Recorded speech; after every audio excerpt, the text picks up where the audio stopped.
Welcome to the Poisoner's Cabinet. I'm Sinead. And I'm Nick. And this is your weekly podcast exploring the lives of the great poisoners, macabre murders, and captivating crimes from across the centuries, and creating curious cocktails inspired by the tales that we tell. And it's episode 202. 202. 202. Well, into the 200s. Not well into the 200s, I feel. We've stepped a little bit. Marginally into the 200s. Well, we've begun. Yes, we've started. We can't be stopped. Probably not. Yeah, the restraining order did nothing. How are you, Nick? I'm alright. It's very hot and sweaty. All of a sudden, I've been okay today, but now I'm just like, ugh. It's summer. Adrenaline's up because we're recording. Yes, and it's the excitement. full of excitement. And possibly the half bottle of wine I've had as well. But you had a lovely crisp white wine. Delightfully crisp white wine. It's gone straight to my head.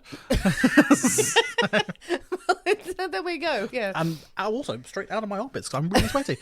I am a little bit sweaty as well, but we had to close the door. Your flat is lovely and insulated, which is wonderful in the winter. Yes, oh, no. Less fun in the summer. No, we're about to find out how your flat measures up in the summer. Potentially some sort of aircon unit may be involved. Oh, yeah, get an aircon. Yeah, I think I might have to invest. Oh, I'll be jealous. Do you want me to open the door/window? I don't know if we're going to get noisiness. Well, if someone starts screaming specifically in the square outside your house, I will notice. Okay. All right, so I'm going to open the door. Go for it. Go mad. Scintillating people. It's very exciting times, everyone. She's approaching the door. She's all hands on the handle. She has opened the door. Everyone's been waiting around the corner just to jump out. Oh, the door's open, let's go! Yeah, there's going to be the background noise of the Poison's Cabinet. Well, any poisonings this week? I don't believe so. It's still early days. Oh, okay. Early days of what, summer? Of season 5, I'd think that. We've got 50 or more episodes to get through. So let's leave the poisoning somewhere else. Well, speaking of pacing out your poisonings and being covered with sweat, I think it is time for us to thank our delicious Patreon subscribers. We most certainly should. So thanks, first of all, to Angie Hannison. To Someone to Carry You. To Cheryl Munyon. To Jill Raby. To Justin Purdy. To JQ. To Boohurt Wookie. To Levi Coucher, excuse me. And finally to Bethany Perkins. You're all bloody marvellous. You delicious, sexy Patreon subscribers. You are a delight. You're lovely. We had fun on Patreon this week. We went to Hastings. Took a little trip to St Leonard's because... Very nice. Yes, last weekend, me and lovely Emma from Real Life Ghost Stories had a little trip to do some writing. We're working on a little project together. By which we did quite a bit of work, but also then we went. Just drank a lot of tequilas. We had a couple of margaritas in there and had a lot of walk and a lot of chat, and it was nice. But yes, while I was over there, discovered some local stories, and it was a thrilling murder mystery that we found. It was nice and to unsolved, if memory serves.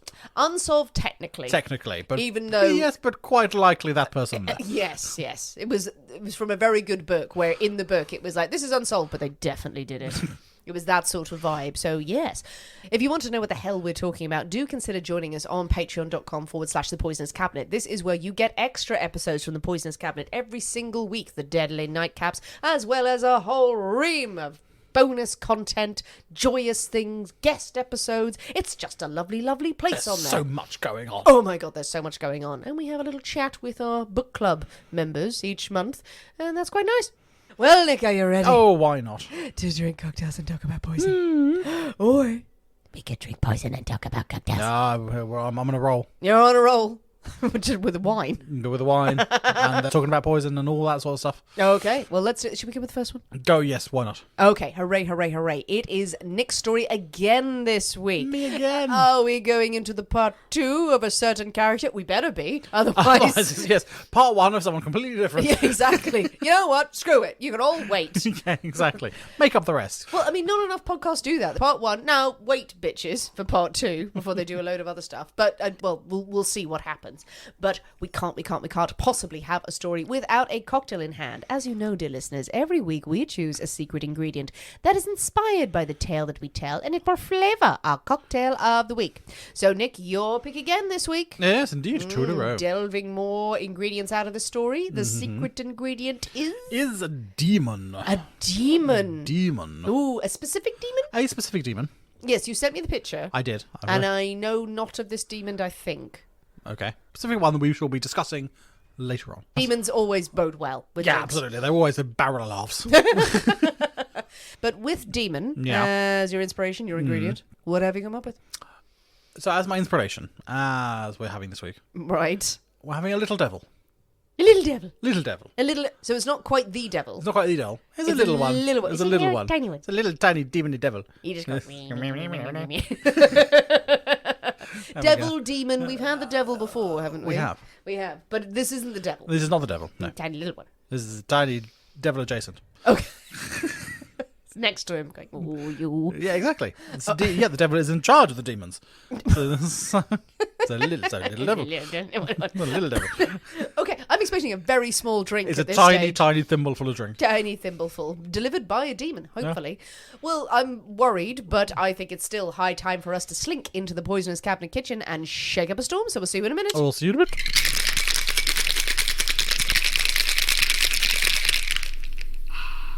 And we're back! Hello. So, Nick, we have Little Devil. Little devil.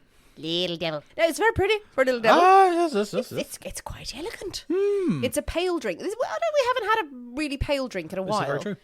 Is there a hint of violet in this? There isn't. No. Okay. That's why I asked. And I was wrong. So, no. I thought I was detecting a lavender sort of hue or something to it, but I not intentionally, no. Oh, well, it's just white then, is it? Yes. It's just a whitey, cloudy drink. Yeah. But yeah, it looks nice. Looks nice. Wow. Okay, that's I mean, I'd say I'd smell it, but hay fever, so nothing is working with my nose. Oh, it smells fresh. I smell citrus, which I'm going to wager. Merry Christmas. Merry Christmas. Ooh. Oh, hello. Hello. Oh, stings the nostrils. Oh. That Well, little, there's citrus in it. that little devil has got some spiky things going on. You think he'd go down easy? Oh, no. No. Oh, yeah, that's interesting. That's really fronty with the citrus and then kind of... Booze. And booze. And then it goes nothing. Oh, Not yeah, nothing, I not in a bad way. I'm getting some afterness. Am I? Oh, well, I am. Am I, Nick? What's happening? It's nice. I like this. I like this. Is there absinthe in this? No. Shut up. Yes, there is. What?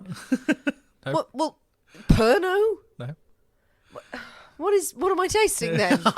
Well, there's four Nick, things. in tell this. me what I'm thinking. Not what's in it, Just- what I'm thinking. Just what you're thinking at this very moment. Is the lemon. There is a lemon. There's a lemon. An entire lemon? There's an entire 2 lemons. Is it 2 lemons? Well, for 2 drinks. Yes. Right. What? Really? There's An a lot of entire us. lemon per drink? Yeah, pretty much. Wow, Well, saying okay. that this is a cocktail from about the 30s. This one came about, Yeah. and the measurements they're just like parts of things. And I took Right. a part to be an ounce, so I've actually made a bucket of this stuff. There's a load more in the kitchen. Yay! So 2 lemons were required for the whole thing, but there's quite a bit more left. There's plenty of lemons for all. Okay. I'm imagining a whole sea of lemon now in there. Okay, so lemon. Lemon. What else is in there? There is something... Is there something herbally or aniseed in there? No. Fuck. Gin? Yes. Gin. Yeah. So I'm getting the gin sort of botanicals at the back. I'm getting that sort of trailing off. But me. Me. So you, yes, you, there is. you. That's what I'm getting. Me. I clearly have no idea what's going on. I'm getting all sorts of things that aren't there. Yeah, you're getting everything that's not in it. I'm getting a sense of chocolate. No. Right. Yes. So, No, there's no chocolate. fuck you. Okay, so gin, lemon. How many more things are there? 2 more things. 2 more things. We're not including the bitters. No, but there's no bitters. There's no bitters? There's Doesn't no feel like bitters. There's no sugar. Vermouth. Nope. Triple sec. Yes. Ah, floral hint there. So that's Okay, where so that's we're where a onto- little bit of the sweetness is coming through from So the we're onto a triple good sec. thing here, Yeah. aren't we? Yeah. But what's the fourth What's thing? the fourth thing? Is the fourth thing surprising or is it I foxy? was surprised. I would not naturally have put these 2 things together. What, banana? No. It's never banana, It's is not it? banana, no. Whiskey. Look at the well, it's got colour. to be. Think of I the know, colour. I Think of the know, colour. I know. But well, that may be the lie. It's pale, so it's not absinthe or Pernod, or there's not a twig in there, is There's there? not a twig. There's not a twig. Okay, Benedictine. No. I give up. A rum. Really? There is Bacardi. Bloody hell! Yes. I'm drunk. Same quantities of gin and Bacardi What in the this. fuck? So basically, So I use 2 ounces of gin, 2 ounces of Bacardi, an Per ounce of person? triple sec. Yeah. Per person. An ounce of triple sec and an ounce of lemon. This is why there's some left in there. out there. Oh, good. Thank God. So it's like a 6-ounce drink. That's 5 shots. That's hefty.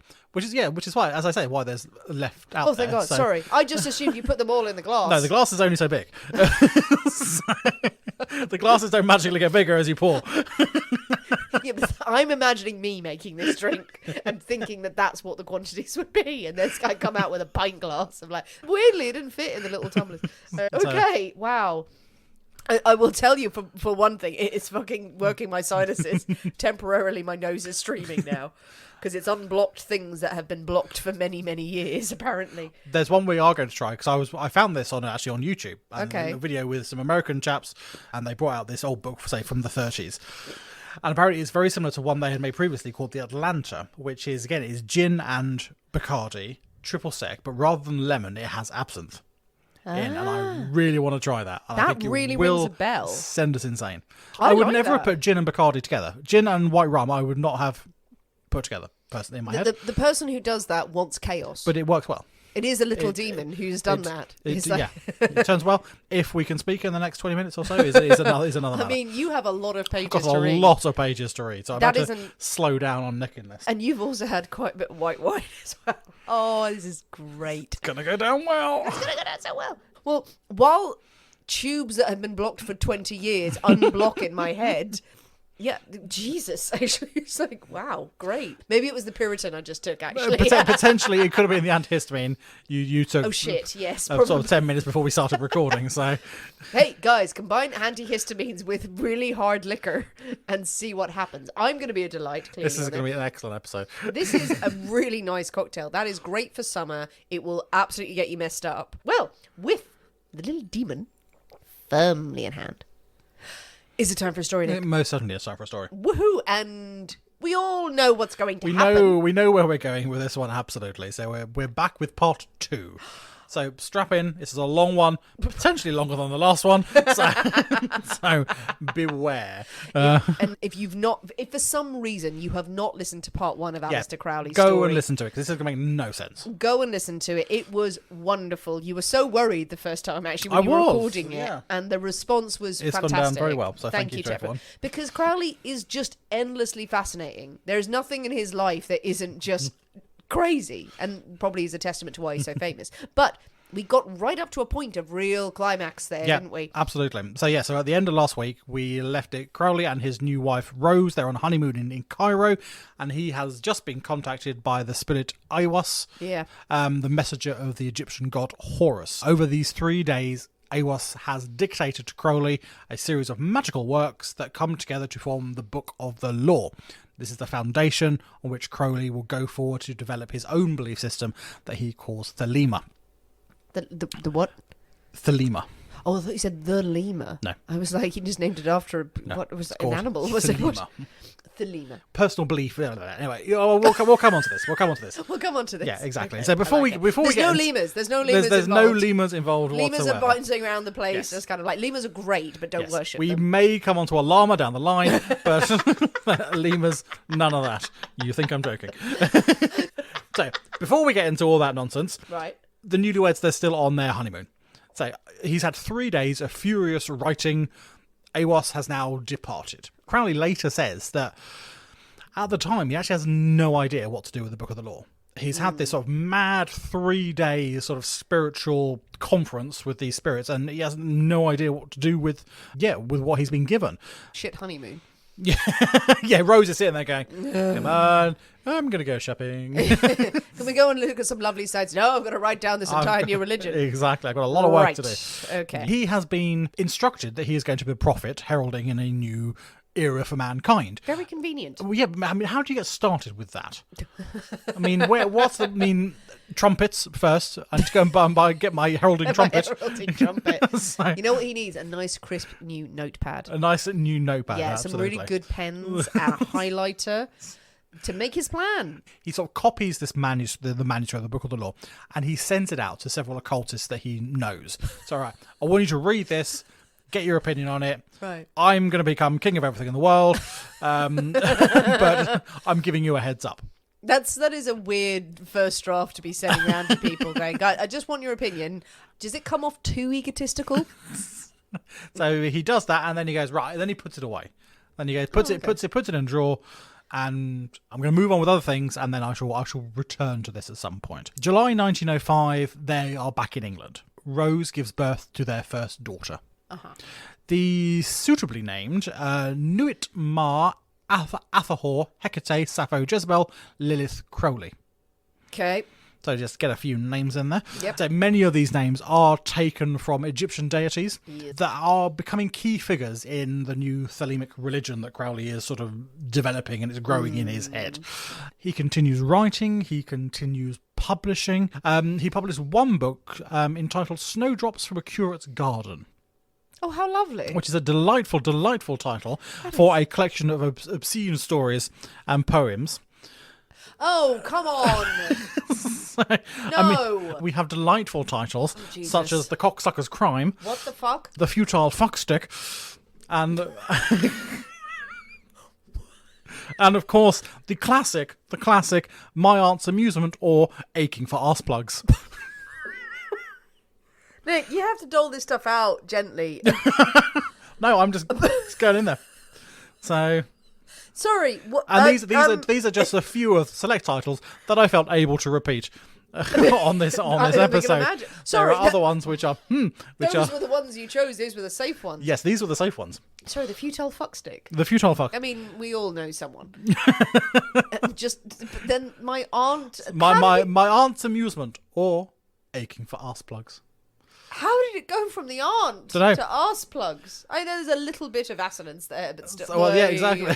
So, the aunt is needing amusement, potentially via arse plugs. I have not read the poem itself. I've just read the list of titles. I cannot give you details about the aunt's day-to-day activities. The journey that she took to get to the arse plug. Now, these are stories and poems that he has apparently written to entertain Rose while she is recovering from childbirth. I'm sure they were just what she wanted. So it's got sort of a bit of casual reading. Yeah. Let me just read you some erotica. Yeah. While everything is mending. While down it's all just chaos and yes, everything. So yeah, I'm sure she was like, thanks. Good Lord. Yeah. They're up at Boleskine. They're probably there for maybe 3 or 4 months until Crowley's getting itchy feet. He is now like playing Happy Families for a bit too long now. He's just like, come on, I'm bored. I've got to go and do stuff. There's only so much poetry I can write, woman. Exactly. So he drags Rose and baby Lilith halfway across the world. Okay. He leaves them in Calcutta. What? So they've travelled through to India via boat. So Calcutta, east of India. He leaves them there to spend some lovely time. At the time, Empire, blah, blah, blah. And he goes off to Nepal. He is going to go and do some more mountaineering. We know he loves a mountain. He is going to go and climb Kanchenjunga mountain. Not what I was familiar with. Apparently, it is regarded as the most treacherous mountain in the world. No one has ever summited this particular peak before. He is going to do it, and he joins up with an expedition. There's about 6 sort of Europeans, about the same number of Nepalese porters who are going with them, all very experienced climbers. They're going to conquer this summit. Confidence is high. Of course, Crowley soon starts clashing with other members of the group. They think he is far too reckless. He's taken far too many dangerous risks with everyone's safety, and the group splits. A couple of people think, right, okay, no, we're going to go with Crowley. We're going to continue on up the mountain. Another group who side with another chap that, no, we've had enough. We are heading back down. They sort of hit 20,000 feet and then go, no, this is not worth it. We need to turn back. Fair play on that, which is fair play to them. I mean, Crowley warns them that it's too late to turn back now. The night is coming in. Okay, you don't want to be stranded on the side of this mountain overnight in tents, but also you don't want to be caught halfway down the mountain without light and everything. That was so then he just said, so Crowley says don't do it. The others go, fuck it, we've had enough of you. You're an utter twat. So they decide, no, we're going to risk it. They get caught in an avalanche and 4 of them are killed on the way down. Now Crowley is widely blamed for this incident, that his over-controlling and his reckless ways that forced this group to split in the first place. Yeah. And the survivors speak of their absolute, we just need to get away from this man. He is an utter monster. So he in the mountaineering community sort of catches a huge amount of the blame for this tragedy, for these people's deaths. Well, how vile can you be as a person for people to literally risk their lives? To get away. Go, I'm not going to spend any more time with you. Crowley being Crowley, I know he'd be spouting various things and talking, but was he that vile a human being? I can understand it to a point. Of like, if you really, really don't like to be around someone and go, I would rather die on the side of a mountain, but that is not a good death. No, absolutely not. And I mean, of course, it was a freak avalanche that caught them, so that no one could have predicted that. Perhaps if there wouldn't have been an avalanche, they would have got through. Anyway, Crowley is widely blamed for this, and his mountaineering career never really recovers from that. No one else is really willing to climb with him. Everyone goes, no, I'm keeping my keeping my distance from you, mate. You're fucking bad luck. Wow, okay. Fair enough. Enough. After this incident, he returns to Calcutta to meet up with his family. He is quickly forced to leave India after he shoots 2 men dead. Right, okay. These men are attempting to rob him, to mug him and his family. And says him, and in self-defense, he shoots these 2 people. Uh-huh. He has to get out of town. Rather than return back to England, he decides, no, we're going to go and tour southern China instead. This is still with Rose and sort of 6, 7, 8 month old baby in tow. We're going to actually go, no, we're this far. We might as well go a bit further. Okay. This is all overland. So they're going from, the east of India, Calcutta. They've cut through what is now Bangladesh, into Myanmar, it was then Burma, into China, and then down through a bit of China into Vietnam. And they end up in Hanoi. In Vietnam. Weeks and weeks and weeks of travelling overland. They hire porters, and there's a maid, there's a nanny to look after the little one and things. So it's not just the 3 of them sort of with backpacks. Yeah. It's a fairly well sort of resource expedition. But he spends this entire time sort of continuing his sort of magical exploration, smoking shit tons of opium. He's been in India, so obviously East India Company in India is growing opium all over the place. So he's really getting into his opium, of course, because it opens his spiritual mind. It does open the spiritual mind. So he'd be seeing all sorts of stuff. He's there trying to evoke his guardian angel. By the time they reach Hanoi, Rose has had enough. Yeah. No, she's been dragged halfway across the world with a year-old infant. She wants to go home. She absolutely wants to go home. Some stability. Yeah, this is a man, she's with her husband who would rather spend his time up a mountain or drugged up to his eyeballs. No, I'm going home. Crowley says, all right. Okay. Gives her the cash for a boat trip. Right. The port's that direction. Right. Okay. Off you go. To be honest, I'm actually feeling like that's great. That's great for Rose, because you're like, okay, fine, here's some money. Great. There's no argument. I am off. There's no argument. There's no argument with it at all. But he clearly doesn't give a shit. He doesn't give anyone. a shit. No, absolutely. He does not give a shit about anyone. He's had obligations. As soon as she goes that she wants to leave, Yeah. he goes, well, she wanted to leave, Yeah. but you made life unbearable for her. So and for everyone else around. Everyone else around. Yeah. So now she is. Oh, she's well shot. She's well shot. So she then makes her way back again overland. She's got to get to Rangoon. What was then Rangoon is now Yangon. I think the city is now one of the major port cities in Myanmar. She's got to get back there to get a boat, and she can get back to England. So she again makes the weeks and weeks and weeks overland trip. Crowley continues on through China. He ends up in Shanghai. Nice.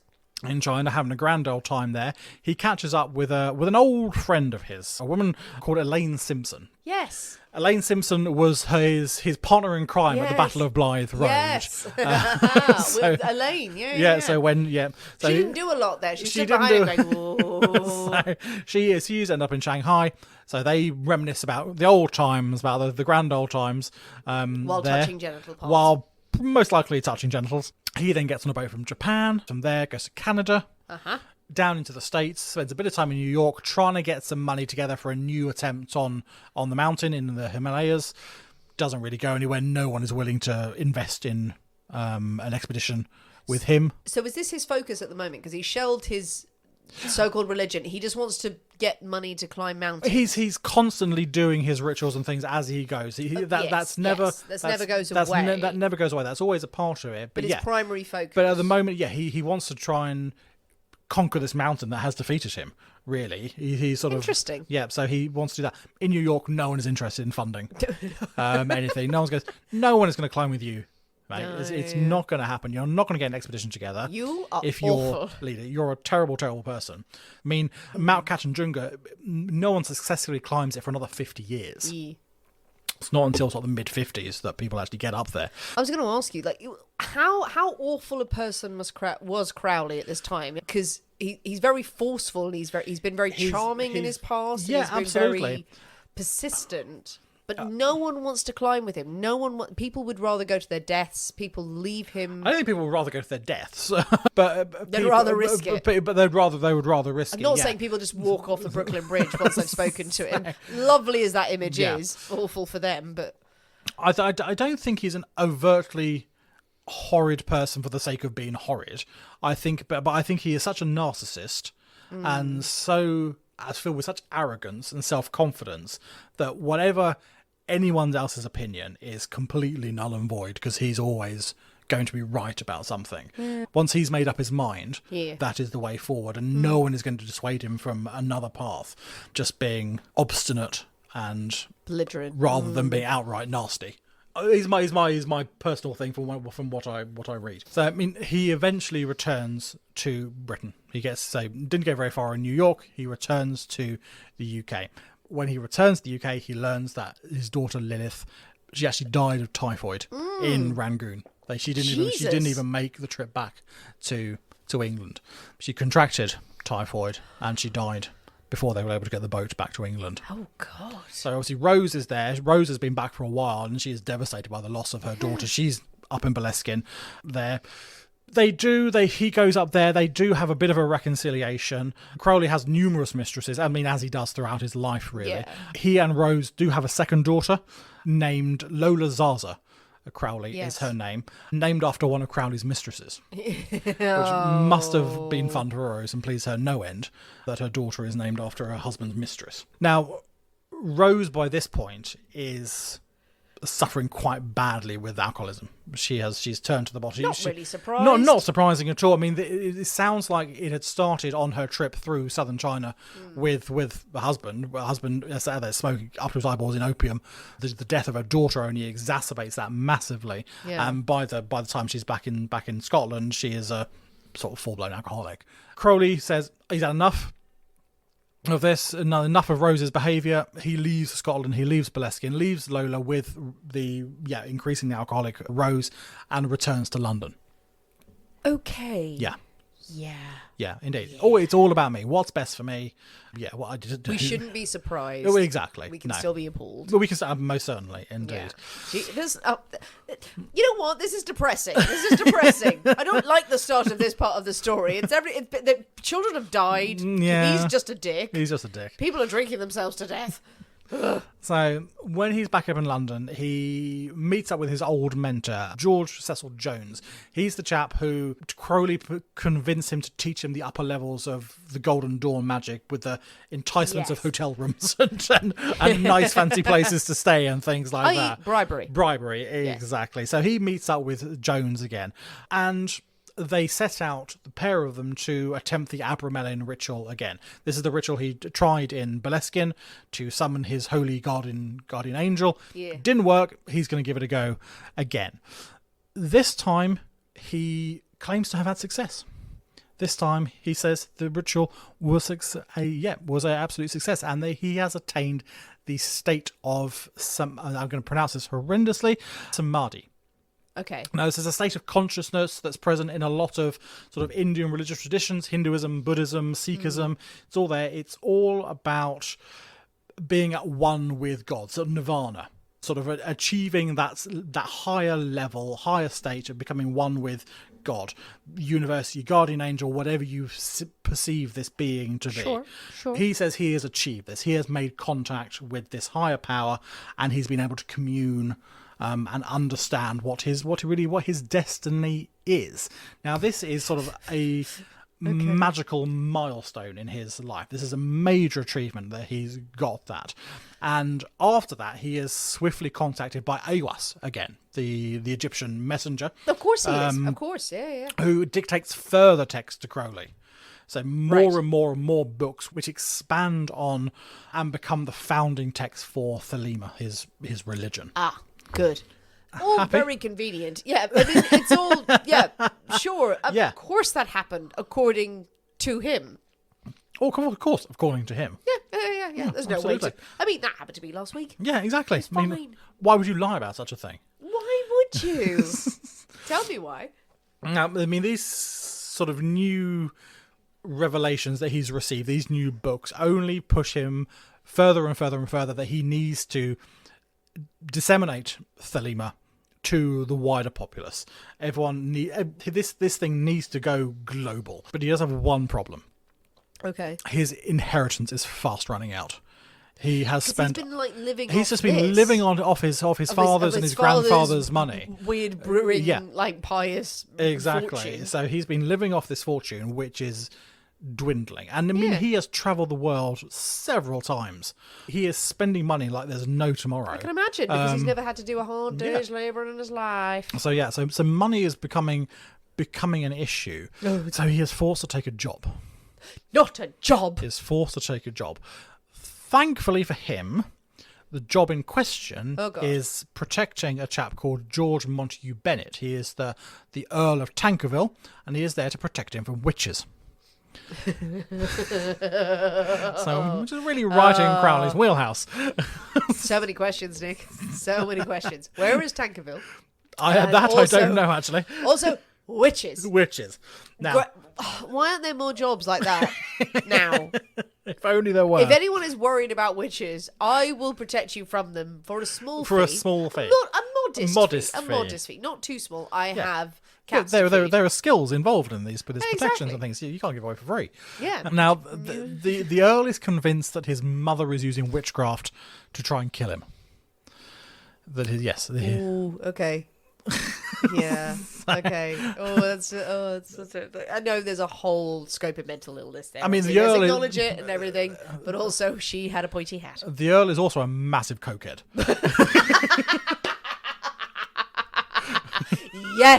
Yes, mate. Crowley turns up. He is face deep in some powder going, right, I think my mother's a witch. She's trying to kill me with a broomstick. Yeah, I mean, the Earl is convinced his own shadow is out to get him. Really, he is so paranoid by this point. Are you saying cocaine makes you paranoid? It's mad, isn't it? Jesus. I know, someone better tell people. Crowley comes along, though, and quickly diagnoses the particular hexes that have been used against the Earl. Delicious. Absolutely. And he prescribes the Earl a range of talismans for protection.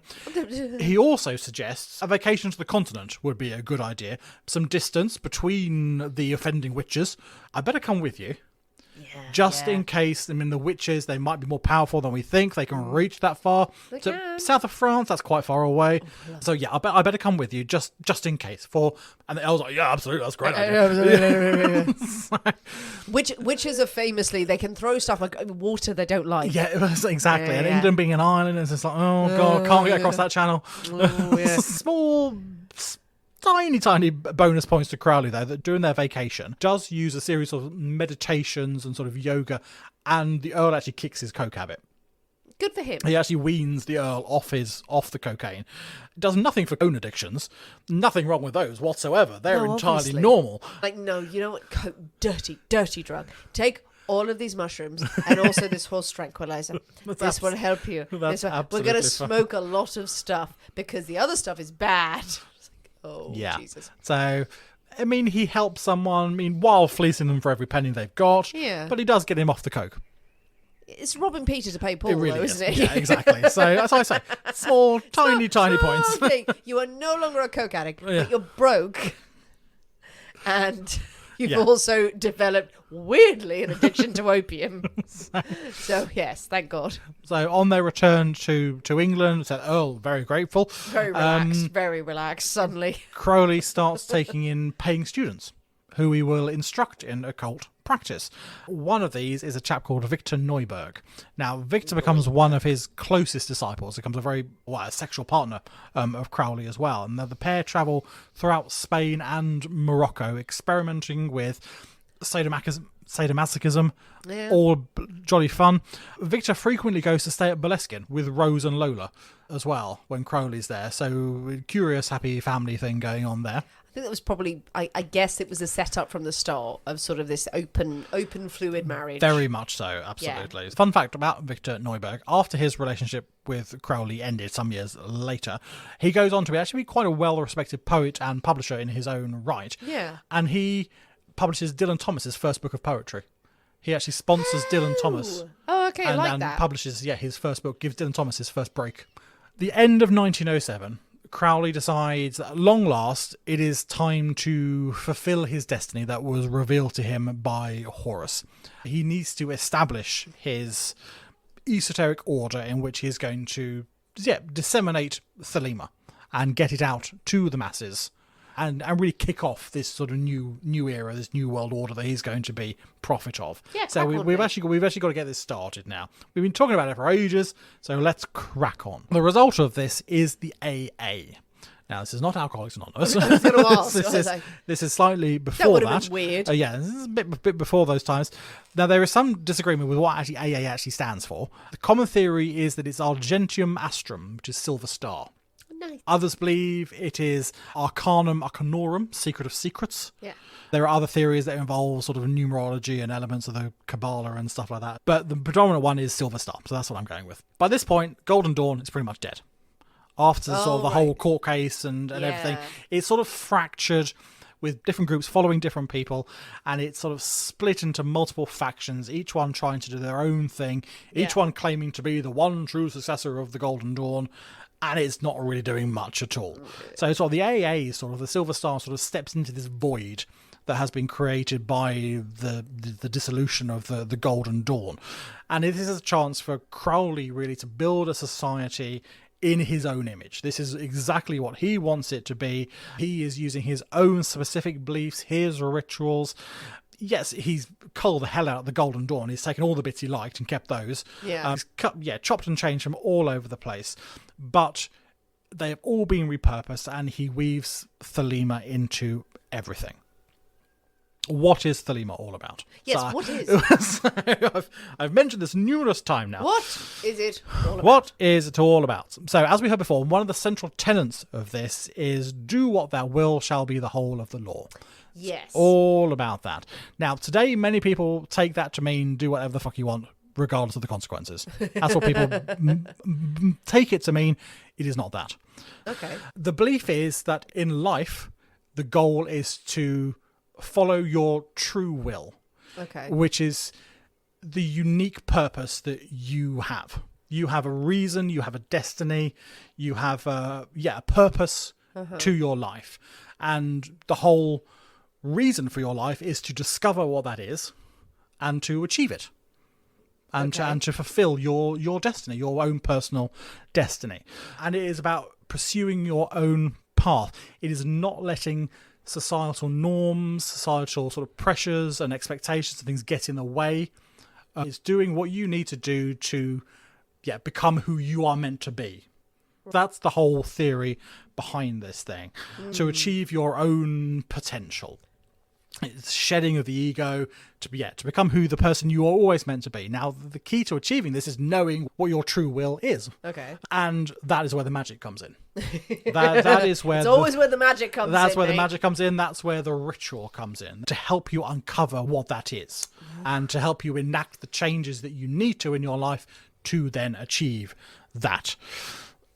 That's what it is in a nutshell.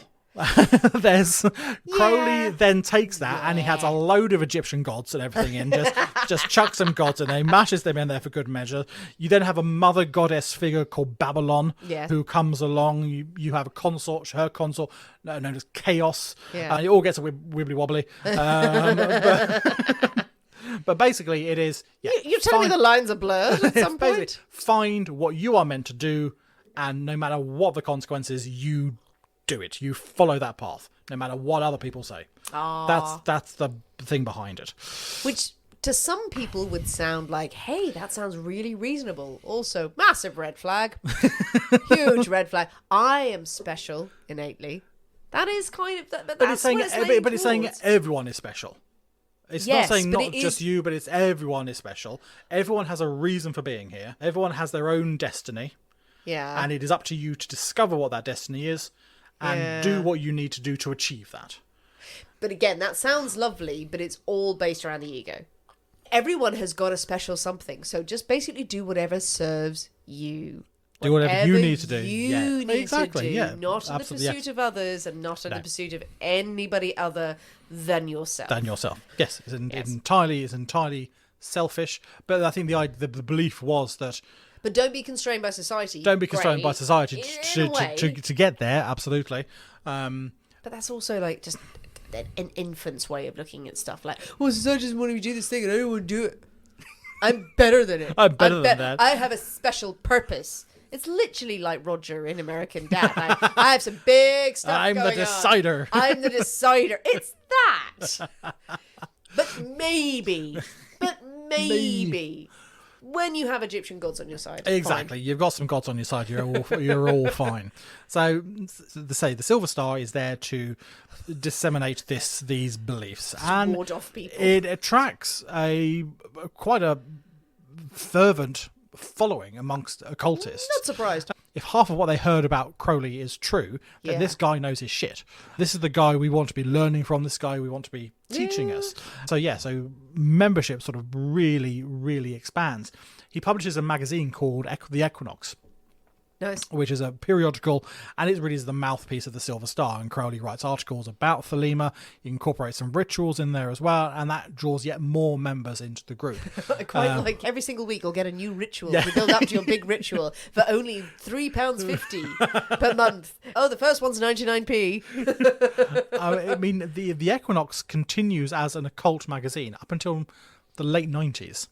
Sort of 90. I remember actually buying copies. I remember the Equinox, of this. So it's the same magazine that he founded, sort of 100 years before. I remember had changed a lot. Yes, in but the time. I remember people buying it and going, this was Crowley's magazine, and they said it with no other information around it. As a teenager, like, this was Crowley's paper. Like Aleister Crowley was behind this, and he was all into magic and sex magic and everything. It was like, what else? Yeah. The same people who sort of said, Marquis de Sade was a little bit kinky. Really?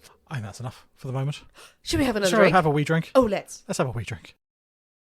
Nick, we have our drinks. We do. We have more of the demon. Well, I have more. You have more. Yeah, I think it's probably wise I don't have more. I'm already struggling to speak.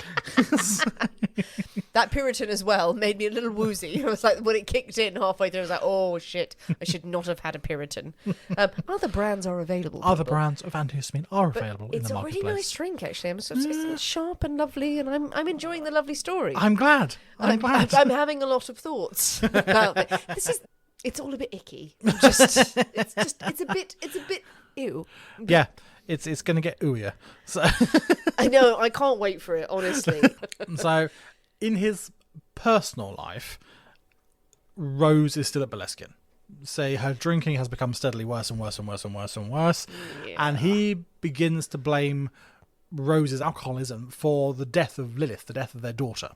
He seems to see this, well, if you were a fit mother, then the daughter wouldn't have died, blah, blah, blah. Okay, not comfortable, not comfortable. No, absolutely. No, so, like this. All absolutely dreadful. In 1909, he divorces Rose. He cites his own adultery as grounds for divorce.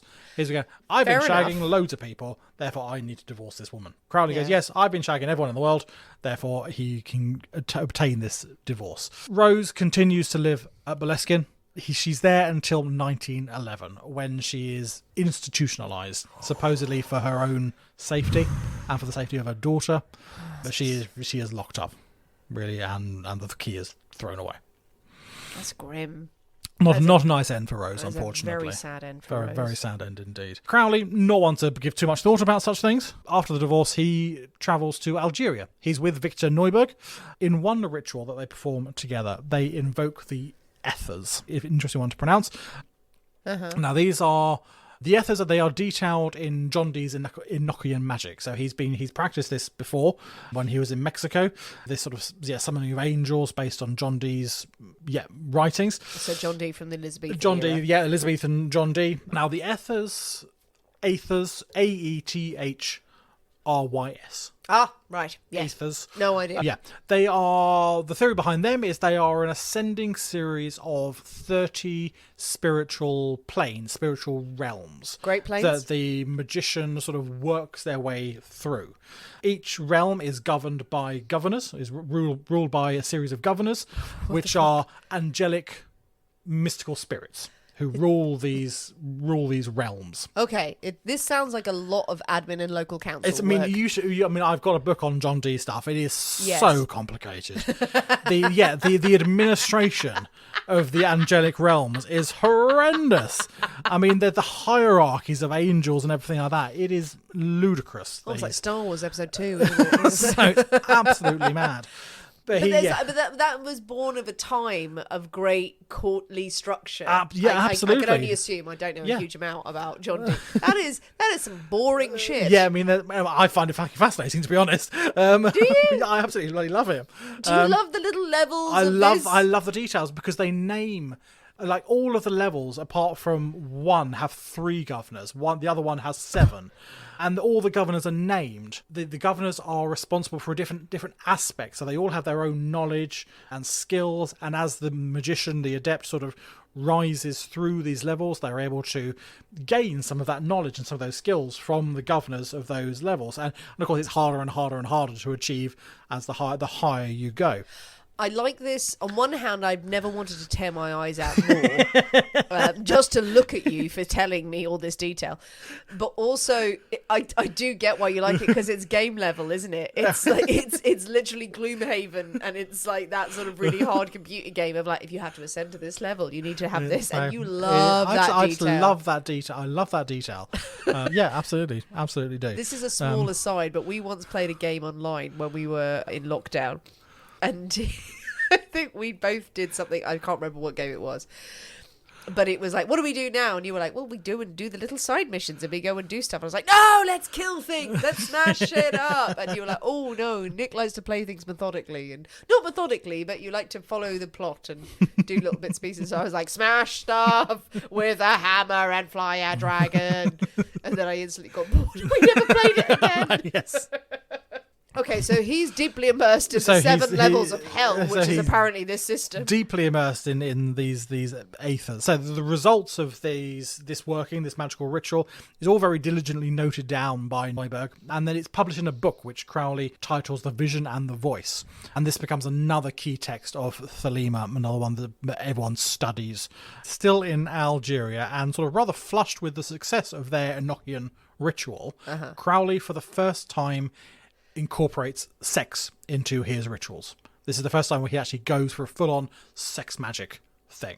During this ritual, Crowley and Neuberg, they successfully complete a ritual incorporating sex magic, which supposedly successfully summons the demon Coranzon. Good. Yeah. Love that demon. So, one of my favourites. Coranzon. Who's Coranzon? Who's Coranzon? We'll find out. Did they summon him not thinking it would be Coranzon? Were they fully invested in the devil? They knew exactly who they were going for. Right, okay. They knew exactly who they were going for. Are we going to address the sex magic? What would you like to know about sex magic? Well, how the fuck did that come into shit? I'm sorry. I know that's crude, but still, we're talking about sex magic. You've dropped that in so casually into the conversation. Most people need dinner. A movie, maybe. None of that. A glass of wine. No, this is shagging on a mountaintop. That's uncomfortable. Yeah, right on the very, very pointy bit at the top of the mountain. Closer to God, are these? Do you want to go into sex magic? Well, it's up to you, really. I mean, like, do we? I think everyone wants us to. I mean, basically, it's the belief. It's the belief that at the point of orgasm, one unleashes a huge amount of energy, and it is the most powerful, emotional, spiritual point that one can achieve. So to channel that into a ritual, into a goal, or into an objective, to be able to harness that energy that is created during sex and channel it into the magician's goal, that's what it's all about, basically. I get it. If okay, right, we're going to talk about it now, people. if you've had a really good one, you think you can power the universe. Exactly. You think you can conquer anything. You can't. You can't. Like, I don't think you should aim it at, anything. Like, if you aim your orgasm at something and this will actually achieve your dreams. Well, you may not think that. Many people will disagree. How? What? I know it's a heightened state. Have a nice time. just have a nice You're time. adding admin to a lovely, lovely experience. It's like, by the way, let me harness this to power something. Yes. It's like a watermill or a washing machine. I don't know. Like, I'm going to power my spiritual washing machine. Things need cleaning. Just have a nice time. Guys, just have a lie down. Sinead is not into the sex magic, everyone. No. You're in there for you, and that's fine. Yeah, and the amazing things you can achieve. Focus this energy. If I turned up at a party, by the way, guys, I've had a really powerful orgasm and it's going to benefit all of you. You would douse me in holy water and throw me out the door. You would not want to hang out with me that evening. Probably not when it happens like half an hour later or something. I think it needs to be more in the moment type You're all thing. watching. Thing. Well, but yes, people do if they. I'm just picturing it with my modern head on-ish, modern-ish, coming out of a room half an hour later. I just did something in there. Would you like to hear about it? Bibbidi bobbidi boo. Think if you could focus, you could change the universe. You didn't because you're a selfish bitch. Exactly. Yeah, I could have changed the universe. All I was thinking about was the bacon sandwich. Yeah, exactly. So I'm going to have a cigarette in a minute. This is wonderful. It's lovely. It's been a moment. Let's get a snack. It could have been so much more. You could have had demons running around the bedroom. I don't want that. That's upsetting. Anyway, back to the story, Nick. Back to the story. Rambled enough about that. I can't believe you were going to gloss over sex magic. Not entirely. So anyway, this rite involves a very complex set of rituals. There is this sort of quite a convoluted grand seal that is on the floor, sort of in the summoning space. Then this is all based on not the animal, not actual seals. No, good. Different type of seals. Very important. Thank you for that. Thank you for clarifying. We're in Algeria. There's not a lot of seals lying around the place up a mountain. They may have imported them. Different type of seal. Right, I'm never giving you Puritan again. Because we are never going to get through this. That seal has seen terrible things. Shush now. Okay. This rite involves very complex rituals. There are sort of seals that are sort of drawn out on the floor, which is in this sort of summoning space. All these are taken from a grimoire known as the Lesser Key of Solomon. Now, these are supposedly rituals based on rituals performed by King Solomon when he commanded demons to help him build his temple back in Jerusalem. All fun times, many, many thousands of years ago. Biblical things. After a jolly old mad ride, they successfully succeeded in summoning Corazon. Now, I would say the opinion is divided whether he actually sort of appeared bodily before them or whether he sort of inhabited Crowley. Nice. So we don't know if it was like more of a possession thing or, look, he's there. But Corazon has been summoned. Mm-hmm. Now, Corazon is a entity that crops up in Dee's Enochian magic system. And he seems to have been sort of slightly repurposed to fit in with Crowley's Thelema belief system. Here he is known as the Dweller in the Abyss. Ooh, nice name. Which is delightful. Now, he's not actually a monster sitting in a cave in the abyss going, hello.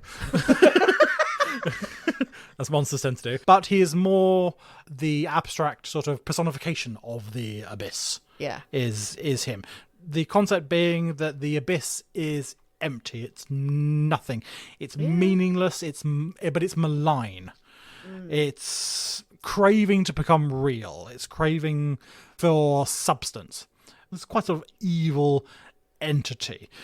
The abyss, aka Corazon, is held in place by the power of the goddess Babylon. This goddess represents the fertility of Mother Earth, female sexuality, all those sorts of aspects. The abyss is also the last obstacle to enlightenment. You have to sort of conquer this sort of darkness, this nothingness. Supposedly within oneself, you need to conquer this to discover your true will. Crowley, he has decided he is at the point where, I can do that. Absolutely, it's all good. He is going to conquer this last obstacle, but the abyss is tricksy. It is. As abysses tend to be. While Crowley is in this mental battle with Corazon, Victor Neuburg is there. He's observing, he's taking notes, he's sketching, as one should do. He's also writes about how sort of Corazon's face is continuously changing and morphing, and sort of it seems like, yeah, he's there, he's not there. It's all very, very, very odd. But he is held within this seal, within this sort of King Solomon's seal. He is held there, he's trapped. But as the demon is there sort of battling away, what no one notices is that the demon is kicking sand over the seal. He is creating a breach in the wards that are restraining him. And suddenly the demon lunges towards Victor Neuburg. He actually goes for him, hell for leather, claws, fangs, trying to rip the shreds out of him. Victor is able to hold the demon at bay at knife point. He's got a dagger. He's able to keep him at bay until he's able to perform the appropriate rituals. Corazon, it's gone. Yeah. Crowley, he did not defeat Corazon. He did not overcome the Abyss. The Abyss tricked him. The Abyss was able to get out of his restraints and overcome the magician who was trying to conquer him. Crowley simply writes in the footnote of his report on this, the greatest precautions were taken at the time and have since yet been further fortified. That's all he has to say on the matter. Really? Yeah. The demon tricked me. The demon got the better of me. But next time, gonna get him. Gonna get the tricksy demon. If you picture him as absolutely believing this, and then he failed? He fails. What failed? Why did he fail? Yeah, if he has such self-confidence in his own beliefs, his own abilities, how do you battle with yourself and lose? Type thing. But he manages it. Wow. but he manages it. That's a whole long evening whiskey conversation, isn't it? That's okay. I like that. They end up back in London. Yeah. Crowley is pleased to find that the Silver Star is growing and growing and growing and growing, but decides it needs to grow and grow and grow more. We need to get more people. Sure. He's pretty much now living off membership fees, off sort of donations off rich members and stuff like that. So to gain a bit more publicity, he turns to the stage, creates a performance called the Rites of Artemis, which is basically a public performance of their magical rituals. Members of the Silver Star portray various deities and things like that in this performance. It goes down a storm. Everyone fucking loves it. It probably helps that they lace the punch with peyote. Fuck off. No, they don't. They don't. So everyone's having a fucking grand old time whether they want to or not. Everyone is completely off their tits. They did that. Yeah. I love it. And it's so bad, and it's so awful and so wrong, but also... But everyone is seeing gods all over the bloody place everyone's now. Seeing God. Everyone's seeing your... Oh. Yeah. Membership surges. There's an absolute massive spike in membership. He follows this with another show called the Rites of Useless, which goes down sort of less well with the critics. One chap calling Crowley one of the most blasphemous and cold-blooded villains of modern times. Nice. He's not wrong. He's not wrong. He's not wrong at all. One of the Silver Star members that is involved in these performances is an Australian violinist called Leela Waddell. Waddell. Two form a brief but sort of quite intense relationship. Crowley describes her as his first Scarlet Woman. He goes on to meet a lot of women and have relations with a lot of women that he describes as his Scarlet Woman. Okay. According to the Thelemic belief system, the Scarlet Woman is supposedly an sort of earthly avatar of the goddess Babylon. So it is an aspect of the goddess in human form. And of course, Crowley discovers and subsequently shags a huge number of these women who are supposedly sort of avatars of the goddess. Yeah, isn't it wonderful that you can shag these people and give them the title of goddess? Exactly. And so it's all very convenient. Yeah. Only you can find them as well. God. Well done you. And he tries and he fails. Produce a divine child is what his aim is through these women. Does not work. In Paris in 1911, he meets a woman called Mary Desty, who becomes the next Scarlet Woman in his life. The pair undertake various magical workings, and during one, Mary falls into a trance, and Crowley believes that he is speaking directly to Ab-ul-Diz through Mary. Now, Ab-ul-Diz is one of the secret chiefs. If you remember back to our episode on the founding of the Golden Dawn, the Secret Chiefs are an interesting bunch. They are supposedly a group of sort of transcendent cosmic authorities. They exist beyond the universe. They exist on a higher plane. They are a key feature in a huge number of sort of esoteric organizations who believe that the secret chiefs sort of rule over and guide humanity from the shadows. And it is also a state that humans can achieve. So there are a variety of people throughout history who have managed to achieve such enlightenment, but that they then become one of this group, one of the secret chiefs, because they have attained such spiritual knowledge and skill that they sort of ascend. So he's convinced he's chatting to one of these secret chiefs. Sure. He goes on in future to actually claim that he actually became one himself. So unsurprisingly, and no, he didn't. In 1912, he publishes the Book of Lies. Now, this is a mixture of poetry, magical ritual that becomes hugely successful. One chap, a German occultist called Theodor.Ries, after reading the Book of Lies, tries to sue Crowley, accusing him of publishing secrets of his own esoteric order. In Germany, there's an order called the Order Templi Orientis, the OTO. Theodor.Ries is convinced that Crowley is publishing all their secrets. Crowley manages to convince him and go, no, it's all just a coincidence. And convinces Theodor.Ries that Crowley can set up and run the UK branch of the OTO, which is known as the Mysteria Mystica Maxima. Nice. MMM. Nice. There's lots of subgenres. There's lots of subgenres and tangents and splits off. Anyway, when this group is founded, he bestows upon Crowley the title the Supreme Rex and Sovereign Grand Master General of Ireland, Iona, and all the Britons. Good. So Crowley's like, yeah, okay. Do I get that? Okay. Do I get a badge? Lovely. Yeah. A little badge. Do I get a flag? Crowley is fascinated by the OTO. The OTO has a particular emphasis on sex magic as well, which Crowley is really enjoying. And Crowley said he devises his own rites based on the OTO, which he incorporates into Thelema, which is all about anal sex, required for higher level initiates of the order. So grand old time there. So, but supposedly the most powerful of sex magic. I mean, is that him making commentary on the fact that he's bisexuality? Yes, but it is also a thing not just from him. Yeah. In sex magic in general, it is considered. But yeah, I mean, he's more than happy to have anal sex with anyone who's going, really. So he has no issue with male relationship, male female. He's up for it all. Okay. He's having a grand old time. By 1914, Crowley is broke. He's got membership coming in, but it's really not going well. This is when the First World War breaks out. Yep. A lot of members go, we probably should be spending our money elsewhere. Yeah. A lot of the members are sent off to war. Numbers start to fall. Yeah. He sets off for America.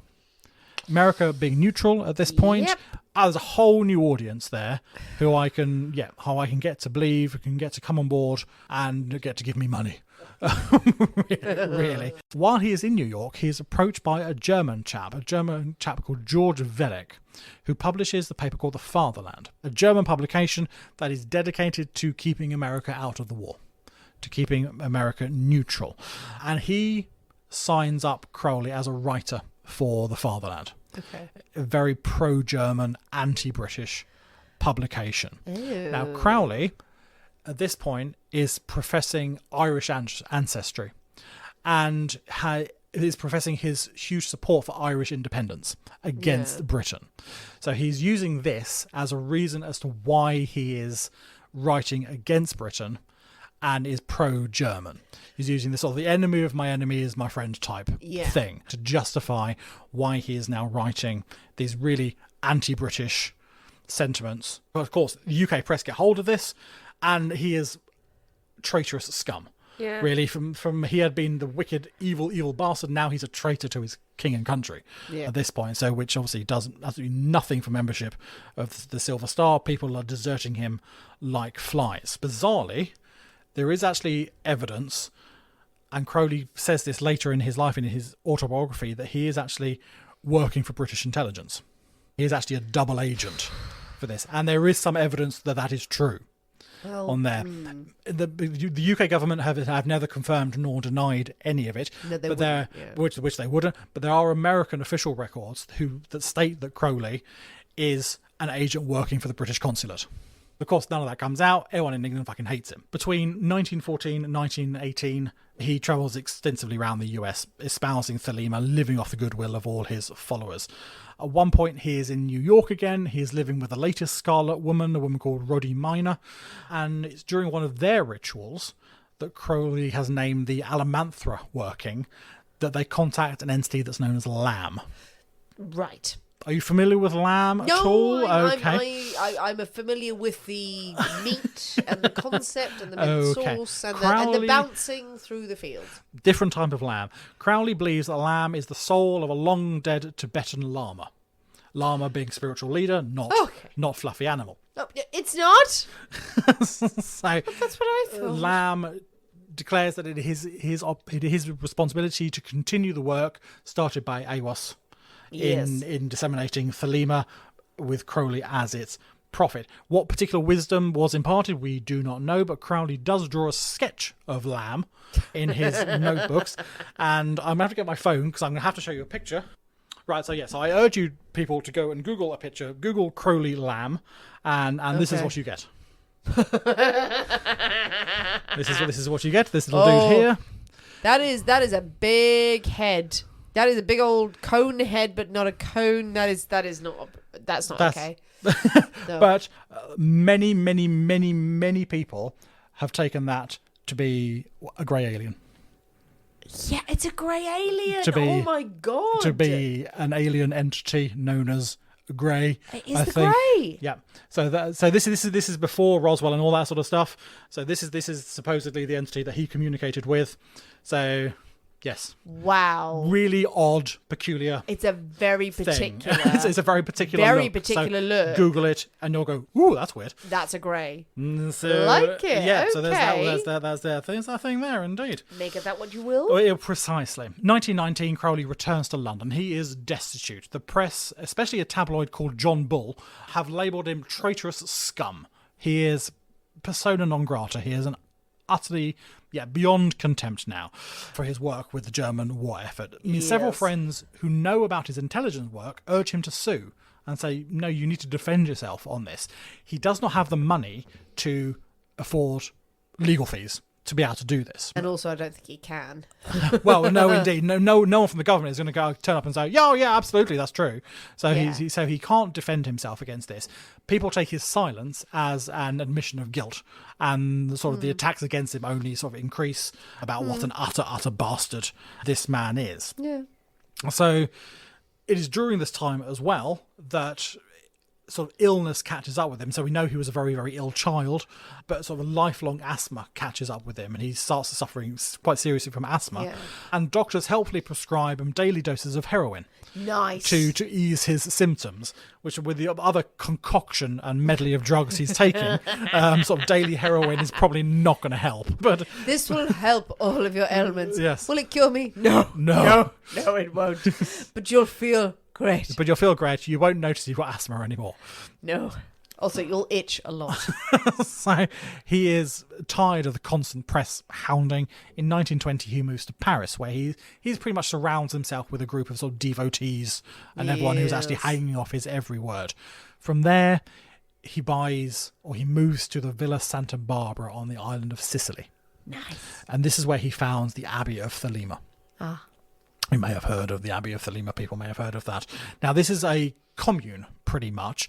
It starts with around half a dozen people or so, and the entire thing is devoted to Thelemic principles, finding your own true will. The members spend their days with their daily sort of adorations to the sun. There's lots of studying text, scripture, Crowley's writings. There are regular meditations, and of course lots and lots of sex, and lots of drugs. In there. Yeah, we'll do some studying. We'll do this. When does the sex and drugs and then there's lots of sex. When you've written 5 lines. When you've read this book, you can have all the sex you want. I want to see 3 pages. Otherwise, no shaggy for you. Crowley is helplessly addicted to heroin, cocaine, a number of other drugs.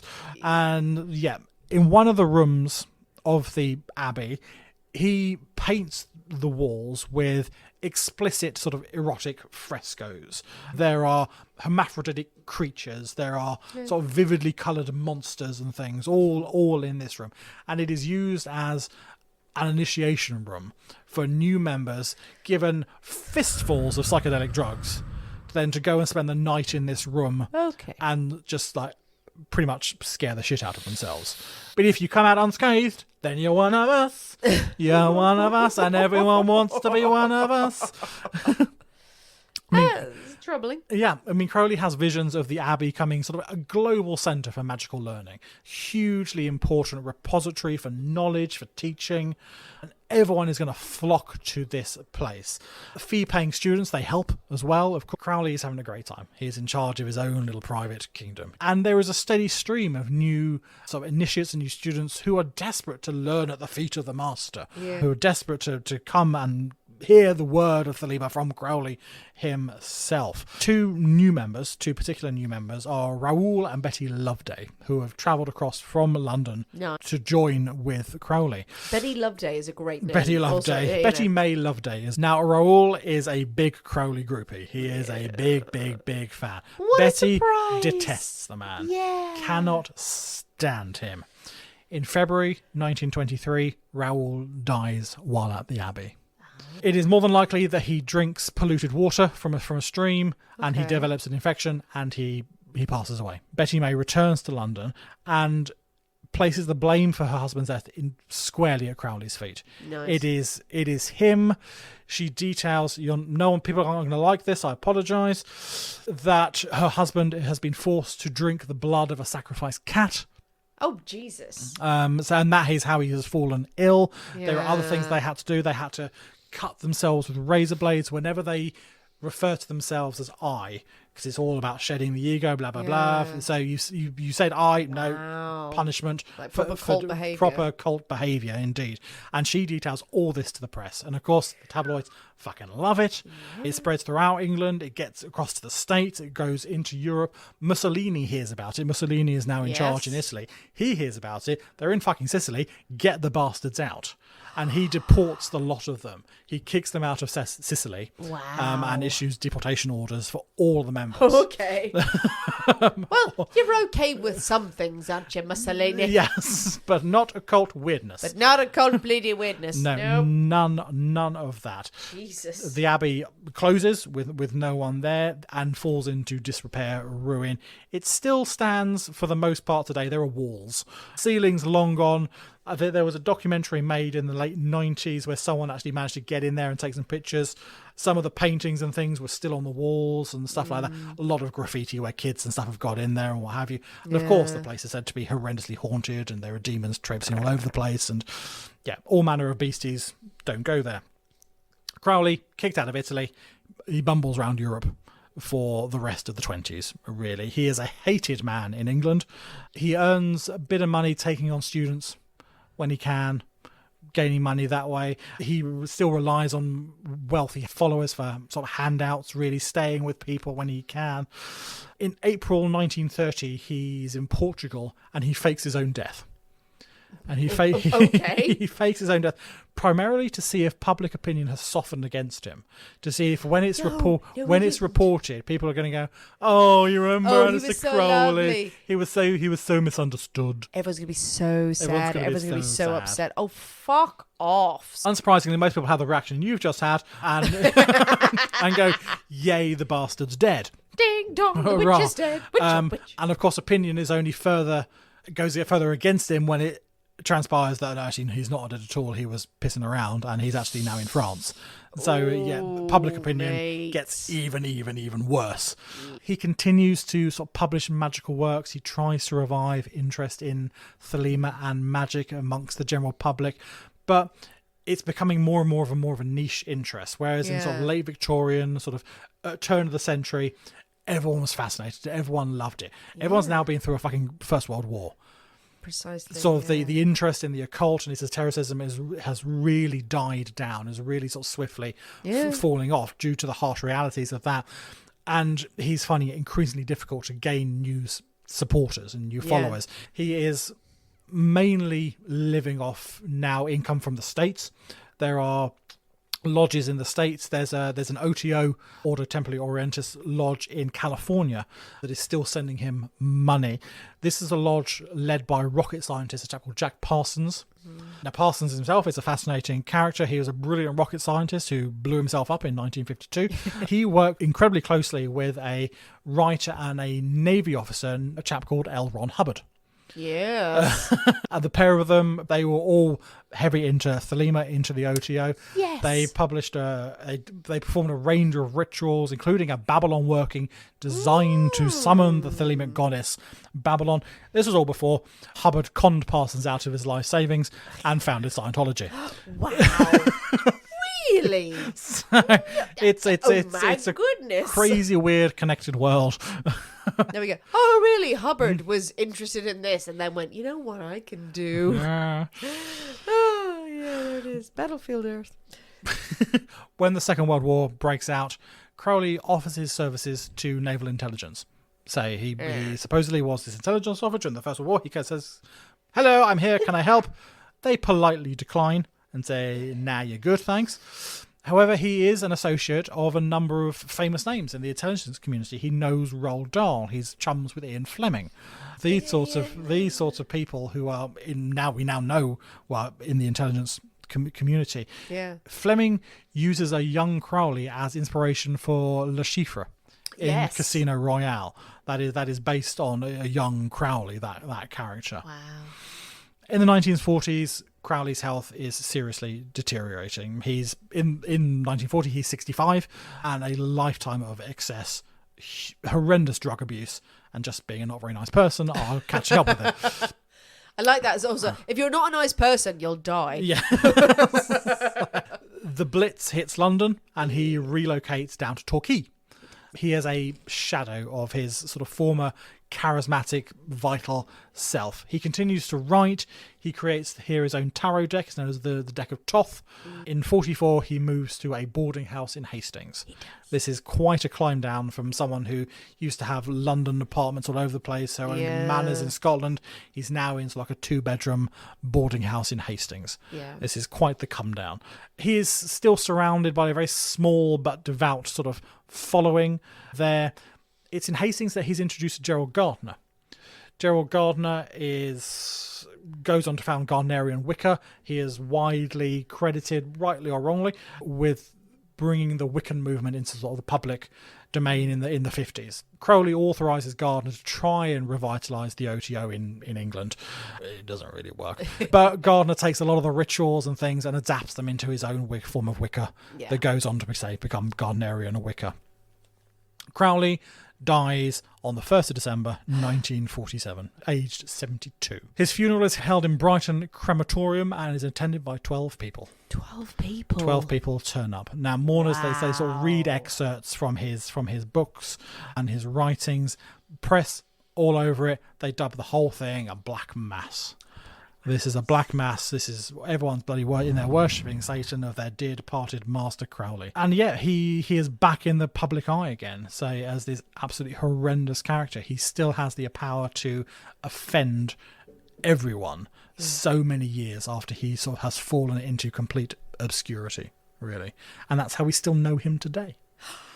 So that, after many hours, is the abridged, I would like to say, story of Aleister Crowley and his life. Woo! Thank you, Nick. Oh, fascinating. It just gets better. It just there's so much there. This was, the second half is really the philosophical. Yes, it is indeed. Yeah, a lot happens in that second half. And the last sort of 20-30 years of his life were very compacted there. To end up with just 12 people at your funeral. 12, someone who had sort of commanded hundreds of followers and had this reputation of the wickedest man in the world. He is the most despicable, the most horrendous person on the planet. 12 people are at your funeral. Well, again, do you want to be seen at that guy's funeral? Do you want to be turning out and be photographed going, hello? Because the press are going to be there, aren't they? Who's going to be brave enough to turn up? Well, that's the fair point. Yeah, the press having the field day afterwards and pouring through the paper because libel laws are gone then. He's dead now. Yeah. You can say whatever you want about him. And then his myth gathers pace for the years later. Yeah. Oh, man.